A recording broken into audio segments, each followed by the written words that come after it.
अब्दुल कादिर अपने बाग में खेल रहा था। अचानक उसने देखा कि पौधे जमीन से पानी पीते जा रहे हैं। अरे, ये तो जादू है। पौधे खुद से पानी कैसे पीते हैं? क्या उनके पास भी बोतल है? नहीं बेटा, ये जादू नहीं, ये साइंस है। पौधों की जड़ें स्पंज की तरह होती हैं जो मिट्टी से पानी चूस लेती हैं। वाह, तो मैं भी बनूंगा पानी वाला सुपर हीरो।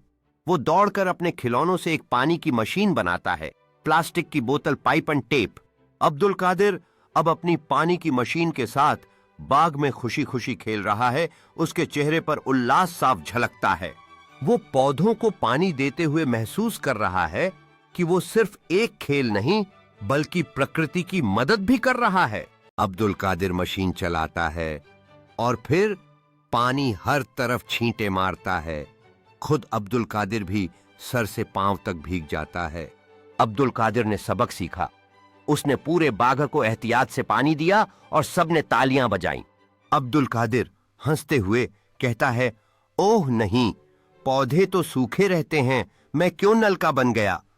उसकी मां मुस्कुराते हुए जवाब देती है, बस बेटा, यही तो फर्क है। पौधे समझदारी से पानी पीते हैं, झाया नहीं करते। अब्दुल कादिर फख्र से कहता है, मैं हूं कैप्टन वाटर बॉय, पौधों की ताकत मेरे साथ। आखिर में पैगाम साइंस मजेदार भी है और सिखाती भी है। पौधों की जड़ें हमें सिखाती हैं, पानी बचाना भी एक सुपर पावर है।